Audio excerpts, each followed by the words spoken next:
Well, hello there. Ary Rosenbaum here with another fun-filled episode of that 401k podcast. Um, as always, we're going to start off by talking about the events that I like to throw around the country. Of course, you can go to that 401ksite.com to sign up. Next on our table or on the plate is the 401k National Conference at Walt Disney World Swan, March 10th to 11th. Great event, 2 days. We have Goose Gossage for the second day. We're going to pretty much soon confirm the booking of a guest on day one. Leaning towards another New York sports legend, think 1970s, early 1980s. Should be fun. We'll probably have more information about that next week. As we get closer to the event, we're getting more and more sponsors, speakers. We're going to have a fun intro. I'll be talking about the Secure Act. I think the title is going to be the Secure Act, yada, yada, yada. So you can imagine what that will be about and references about.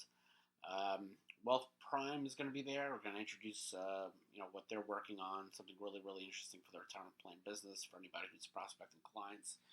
They're coming out with a tool that I think is really interesting and rather earth-shattering. Our friends, the Retireaholics, will be there. They'll be there to record an episode with yours truly. Should be a lot of fun. Thinking about the beer that we're going to have on the dais over there. Again, we're having a lot of speakers. Buddies at Granite Group will be there to speak about outsourcing, MEPs, 338s, that sort of thing. We're going to have a presentation from Pension Assurance dealing with quality plan audits and why that should be a concern as to who the plan auditors are. We're going to have a great event, a great presentation on marketing from Alan Gross from GTM Marketing. He should be really enlightening on what to do and what not to do when it comes to marketing. I'm certainly going to sit down for that one and take down notes. And of course, like I said, we're constantly adding people, and people are signing up. If you go to that 401ksite.com, you can still sign up for the event. There's a nice firm rate, which gives you 5 passes to the event at a discount. You can also sign up from there, go directly to the site and buy Walt Disney World tickets. I just bought mine for myself and my family. Interesting that when you go from a 4 to a 5-day pass, how the prices don't really increase that much. The prices are about 25-30% less than you normally could buy online. $275 a night is the standard room rate for the Walt Disney World Swan, which is going to be the home base for the event. Hope you can join us. It's open to TPAs and advisors. It's a unique national event, quite different from what you've experienced in the past. There are not going to be thousands and thousands of people. You're not going to feel like you're lost in the shuffle. It's going to be more intimate, a little quirky, as they would say, something really interesting, and you're going to learn a lot. And of course, you're going to have Goose Gossage, who, to me, it's a great thrill for me to have Goose Gossage there because secretly, people don't know this, I am a Mets fan, but when I was a kid, probably up until '84, I was a Yankee fan. And Goose Gossage is somebody I really enjoyed as a kid growing up. First year in baseball for me of interest was 1979. Goose was, of course, part of that team, part of the '78 championship team, part of the Pine Tar game, Hall of Famer. I've met him before. He's a great guy, really funny. You're really going to enjoy him, and I'm really ecstatic that we were able to nab him, thankfully. The Yankee training camp is not far from Orlando, so we're able to get Goose. So I'm really looking forward to that one. And of course, as you know, after Walt Disney World, we're going to go back to our regional events. We're going to have a few of them this year. We're going to start off with Houston, which has been in the news lately. The Houston Astros, that is, will be at Minute Maid Park on April 17th, which is going to be a lot of fun. There'll be a game that night against the Angels. I'm sure the cheating thing will be a topic. Whoever we're going to bring in as the athlete, we won't bring. I assure you, at the event, I will not be banging any garbage cans, at least for not long. Um, and of course, May the 5th, we are going to. May 8th, we are going to be in St. Louis, Busch Stadium, June the 8th or June the 6th. I mean, Minneapolis, Target Field. Pardon my mumbling of the dates and screwing up on that. Go to that 401ksite.com. We'll give you further information on the dates. We're signing up, again, sponsors left and right for these events, which is great. Sponsorship interest is high. Get a lot of people already signed up for St. Louis, which is a lot of fun. So a good time is had by all at these events. You learn a thing or two, and then, the experience is really interesting. And for me, who's run about a dozen of these events so far, every event's different. Every experience is different. And you learn something new every day. So I'm really happy to still be hosting these. I haven't burned all my plan provider sponsors out, thankfully. So I hope as an advisor you can attend the regional events, and as an advisor or TPA you can attend a national event. So again, go to that 401ksite.com for further information. Now this week's topic is going to be something interesting in terms of, really tips for plan providers in business. Just based on the experience that I have, which is scared for me to say that in September it's going to be 22 years in this business. When people talk about years, they're like, "Oh, it felt like last week." No, it's felt like a long time. Maybe it's not 22 years, but it's certainly, felt like 15 years at least. But when you've been in business for that long. The beauty of the business is, I can explain that I've seen everything, and then there are times where I haven't seen everything. And, probably towards the latter, I haven't seen everything, but I've seen quite a bit. It's like when you look at your life sometimes and, you've seen the Berlin Wall fall, September 11th, you've seen 2 presidential elections where the popular vote winner didn't win. You've seen a lot, and I've seen the Red Sox win about 4 World Series. So I've seen the Chicago Cubs and the Chicago White Sox win the World Series. So it's always interesting that I've seen it quite a bit. So I have a lot of experience, not only as an ERISA attorney, but as somebody who has his own solo practice, building a business, marketing, and even I think that some of the nonsense that I get involved with is being outspoken in my community or being involved in my old synagogue. These experiences are relevant to business, so they're relevant to life.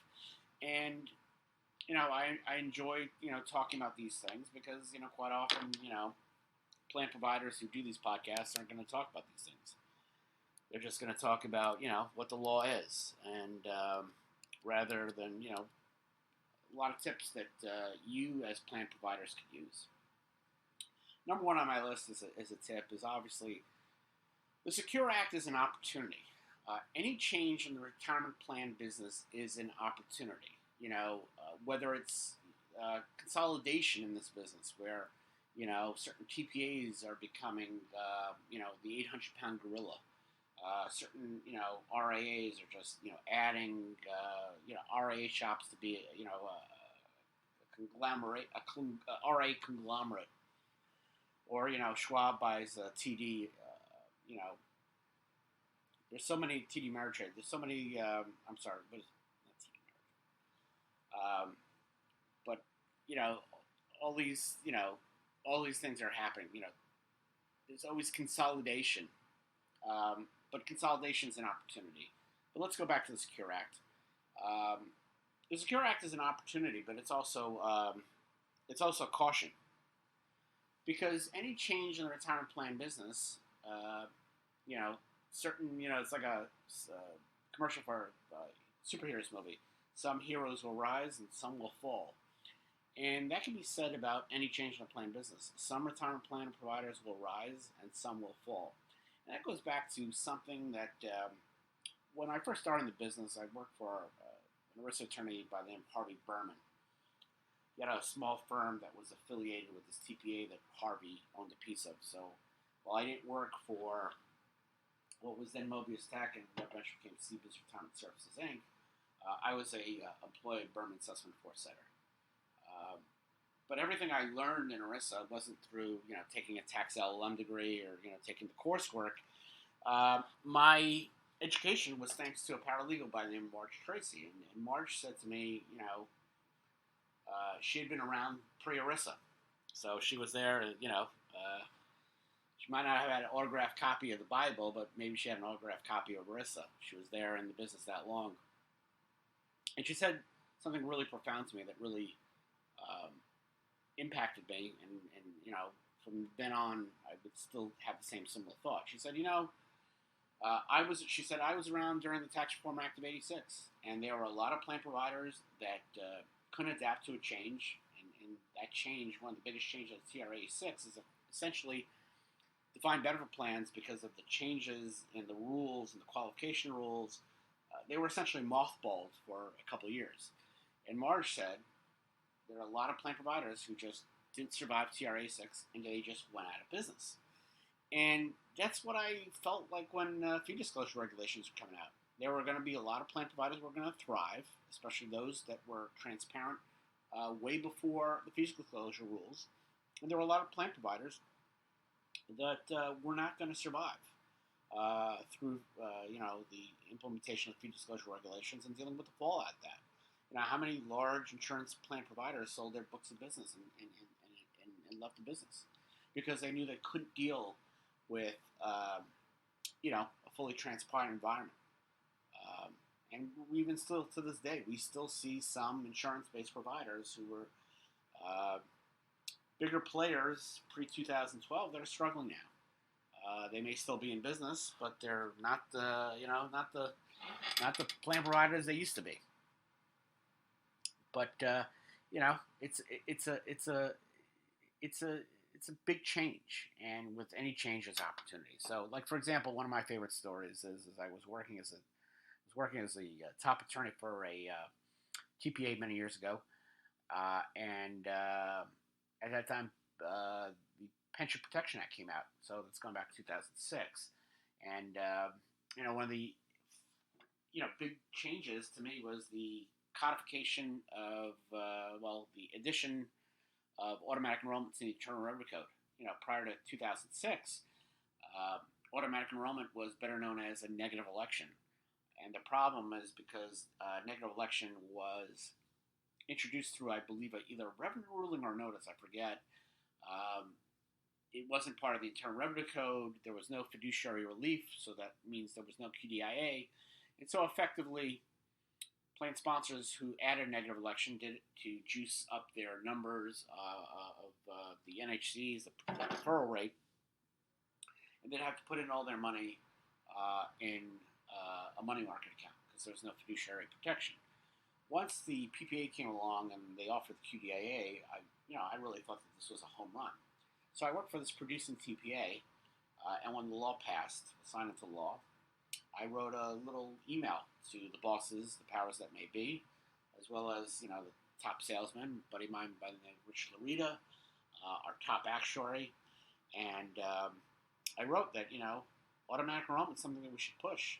It's going to help deferral rates of the plans that we work on, and more importantly, from a money standpoint, we're going to get more assets under management. This is big. We make more money. And my joke is I wrote that email in 2006, and now it's 2020. I still have not received a response to that email. Just like I still haven't received that response, from that Boston University waitlist for law school. I still haven't heard from them. I later went there for tax LLM and got a tax LLM degree over there, but still to this day I've never received that notice of whether I got in on the wait list.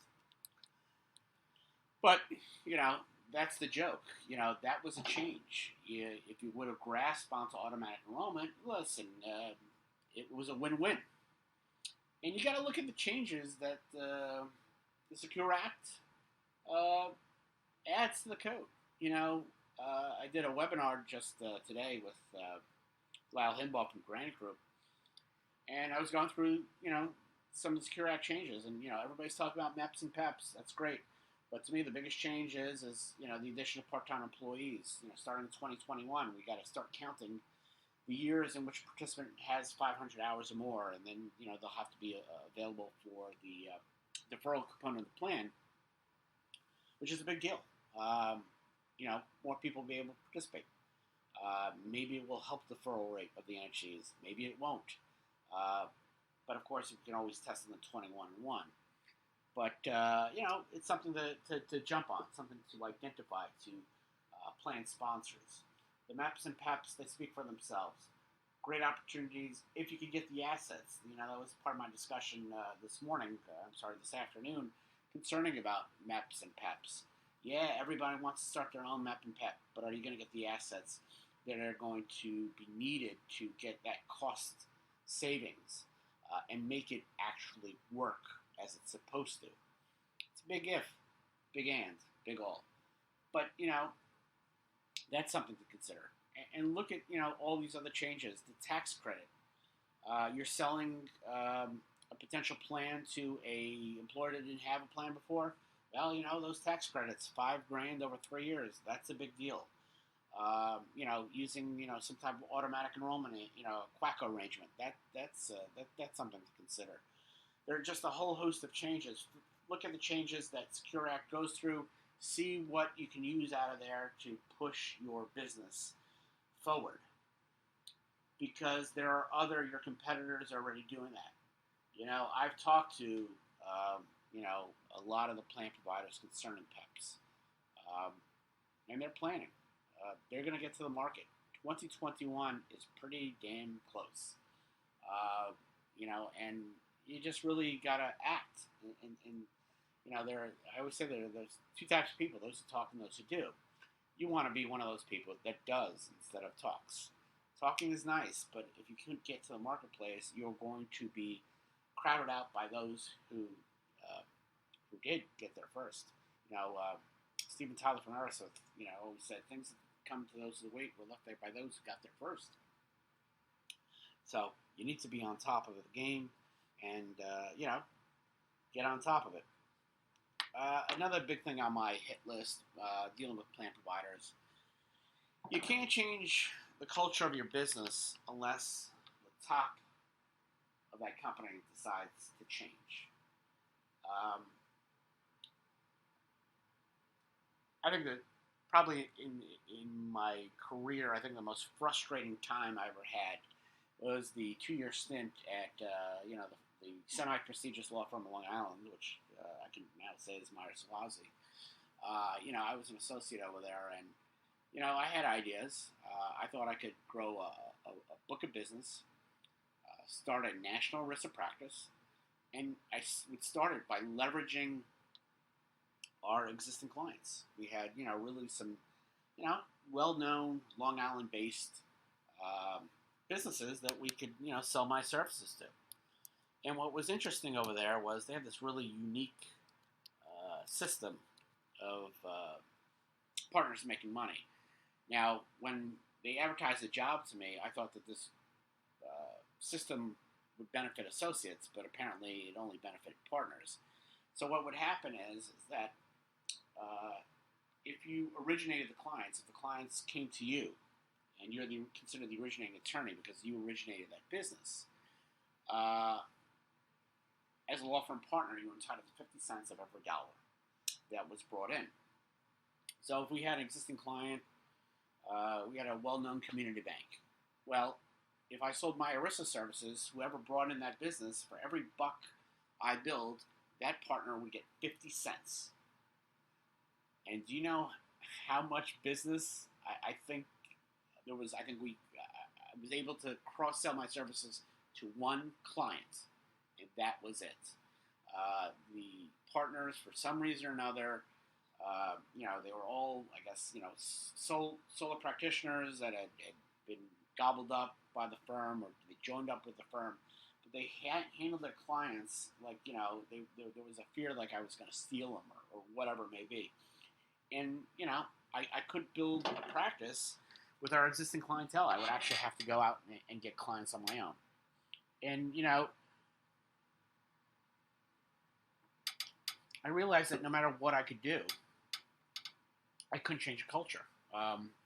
So I couldn't leverage our existing clients. Well, how do you get clients? Well, I said, let me market myself um, by writing articles that other plan providers could use to get the clients. And then when, there's a risk of need, they're going to call me. Well, as you know, when you see my work, I produce an article a week for JD Supra that's distributed. These are the famous two-page pieces that everybody uses. We got the great one on the payroll provider TPAs that we update every year. Some other, the fiduciary warranty was another favorite of mine. But I got these articles that I write every week, and that plan providers and plan sponsors have used for the last 10 years. And the funny part of it was, in the 2 years I was at Meyer Swazi, I could only get, I think, 3 articles out, and we had a bureaucracy. It would take 6 months for an article to get approved. It had to go through the advertising committee, which was a law firm associate who didn't draw a dime of business. It had to go through this ERISA attorney who couldn't spell 401k. If you spotted her, the 4, the O, the 1, and the K. She had to prove it. And then the management committee, whoever that was, they had to prove it too. So, I realized that at Meyer Swazi. I realized that at my old synagogue. Culture can't change. When you're a low person on the totem pole, you can't change a culture. Culture set its ways. They always say you can treat an old dog, new tricks. Well, when it comes to culture, you really can't change it unless the top of the organization wants it to change, and it's extremely hard. When I was a vice president of synagogue, I was vice president of synagogue at Rockville Center. That was dying for years and years. I came in, ran some fundraisers. I brought in Sal the stockbroker into my synagogue, and people enjoyed it. Brought in a lot of money from people who weren't members of the synagogue. I came up with some interesting events. Did instead of the regular Friday night dinner where they're giving you a piece of chicken and a piece of kugel or some other ghastly piece of food. I did a Chinese food night. I did a barbecue night. You're always coming up with some different ideas. But the problem was you never changed culture. No matter how much I tried to make it the friendly synagogue, it wasn't a friendly place. I was surrounded by people, the very same leadership that had taken the organization down from 750 families to about 220. So when you're surrounded by the people who were involved in the destruction of the organization, and they're still in control, and you have the title of vice president, but you really don't know what's going on because there's a secret clique running the place, the Big Five. You can't change the place. It's frustrating, but you can't change it. And as being a plan provider, it's extremely hard to change the culture of the organization. If the culture of the organization is to treat their employees poorly, and good employees leave for better opportunities, it's very, very hard to change that culture. When I worked for a TPA and the guy running the place, Manny, if he was threatened by you because you were a superstar, an all-star, he tried to minimize you. He liked pushing people that were incompetent. It goes back to the old Rodney Dangerfield joke in the movie Back to School. If you want to look thin, surround yourself with fat people. And Manny, to look competent, he surrounded himself with incompetent people. The idea, the best person gets a job, that's not really in reality. We see that with the Mets picking their manager. The best person didn't get the job. The general manager, Brody Van Wegman, wanted to pick somebody who didn't have that much experience and couldn't, that he wouldn't butt heads with. So, a guy like Joe Girardi or Buck Showalter or John Gibbons doesn't get hired because the general manager is concerned about his job and, doesn't want somebody that he can't either, they say collaborate with, but it's more of a control thing. So dysfunction. An organization can't change unless the people at the top want it to change. And even then, it's very, very difficult because you'll have people underneath that will resist change. How many years, I was working at a TPA, different TPAs, different businesses, whatever it is, and somebody would come up with a new idea, and it got pushed away. Um, when I was at the certain TPA, a buddy of mine, Tom, was hired to develop a manual, develop a process to improve administration. It was a thing of art. I mean, the book was like a thing of art, and all the administrators fought back, and it wasn't implemented. It really would have helped us in the long run in quality administration, but cultural place doesn't want to see that happen. And one of my favorite stories of all time.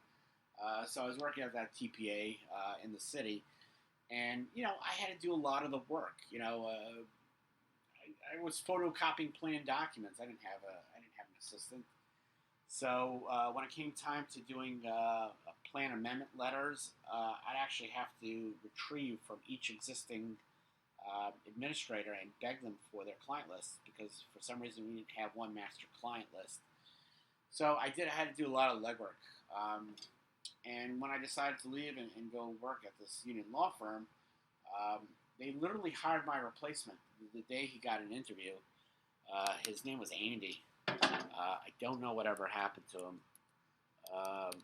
Aside, well, I did know what happened to him. I don't know what happened to him today. I don't know where he is now. But Andy was talking to me, and he was saying, I'm going to delegate a lot to the plan administrators. They're going to help me out. And I'm like, that's not how it works here. If you are persistent even for asking for client lists, they will complain about you to Manny.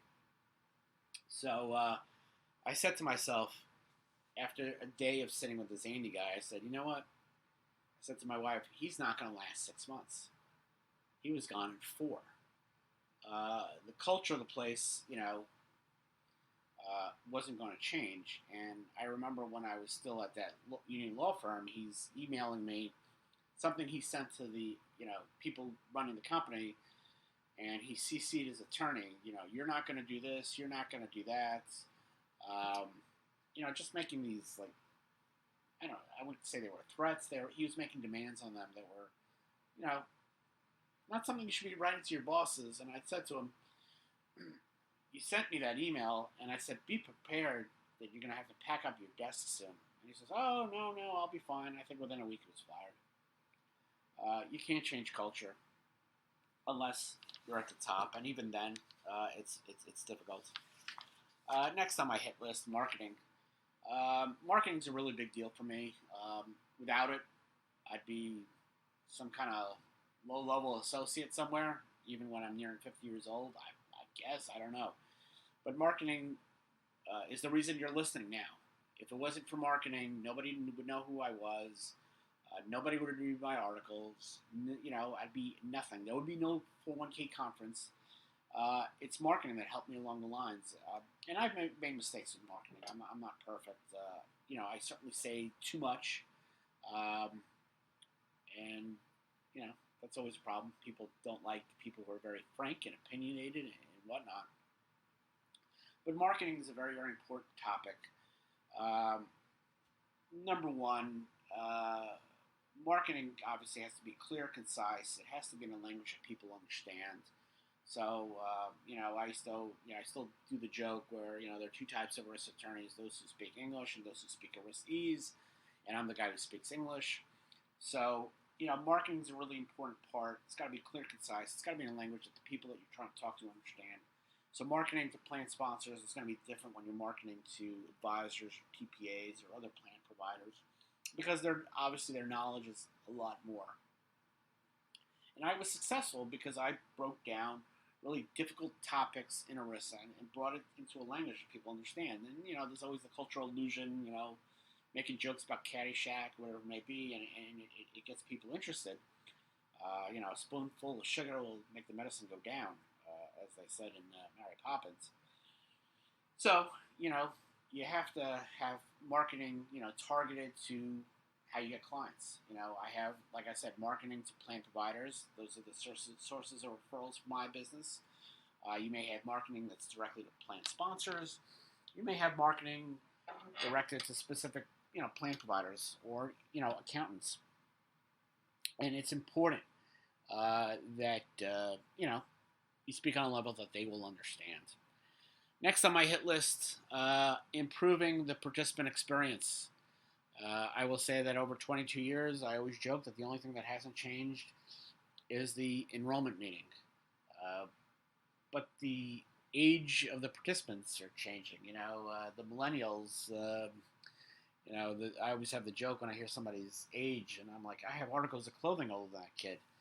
So, these millennials did exist when I started in the business in 1998. Yet I still see advisors and TPAs running enrollment meetings as if it still is 1998, and that you still can you can only make your investment changes over the phone.